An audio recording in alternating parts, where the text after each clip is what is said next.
Aziz yurtdoshlar, payvandlash bo'yicha malakali mutaxassislar kerakmi? Sheritmen ilovasidan foydalaning. Ilovada butun mamlakat bo'ylab payvandchilarning katta bazasi to'plangan. Ushbu qulay dastur muammoingizni bir necha daqiqada hal qilishga yordam beradi. Dasturni yuklab olish uchun ssilkani описание va kommentariyada qoldiramiz. Ishonchingiz uchun rahmat. Tolibon O'zbekiston bilan chegarada Qo'shtepa kanalining ikkinchi qismini qurishga start berdi. Marosimda so'zga chiqqan Tolibon bosh vaziri o'rinbosari Abdulg'ani Barodar Qo'shtepa kanalining ishga tushirilishi Afg'onistonda suv resurslarini boshqarish uchun zarurligini ta'kidladi. Tolibon mudofaa vaziri esa Qo'shtepa kanali taraqqiyotiga aralashayotganlarning qo'lini kesib tashlash bilan tahdid qildi. Shu bilan birga Tolibon vakillari o'z nutqlarida Markaziy Osiyo mintaqasi davlatlari, xususan O'zbekistondan ushbu kanal qurilishidan xavotirga tushmaslikni so'radi, deyiladi xabarda.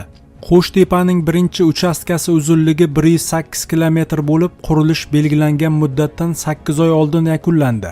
Amudaryo suvini Afg'onistonga buradigan kanalning umumiy uzunligi 285 km ni tashkil etadi.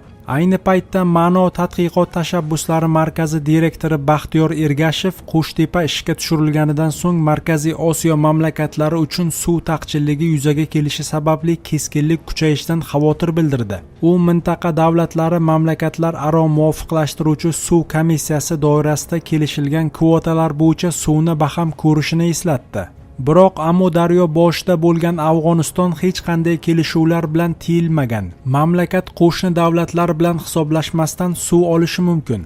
Sentyabr oyida orolni qutqarish xalqaro jamg'armasi sammitida O'zbekiston prezidenti Shavkat Mirziyoyev tomonidan bu borada xavotirlar bildirilgandi. Prezident Afg'onistonni suv resurslarini bo'lishish bo'yicha mintaqaviy muloqotga jalb qilishni taklif etdi. Bunga javoban Tolibon hukumatidagi suv xo'jaligi va energetika vazirligi rahbari Abdulatif Mansur amaldagi afg'on hukumati Amudaryodan suv olish bo'yicha hech qanday kelishuvlar bilan cheklanmaganini ta'kidladi. Shavkat Mirziyoyevning Amudaryo va Qo'shtepa kanali suvlari bilan bog'liq xavotirlari kelishuv bo'yicha majburiyatlar buzilgan taqdirda o'rinli bo'lar edi. Ammo bu holatda biz hech qanday majburiyatlarni qabul qilmaganmiz. Shuning uchun biz o'zimiz zarur deb bilgan ishni qilamiz, dedi Mansur.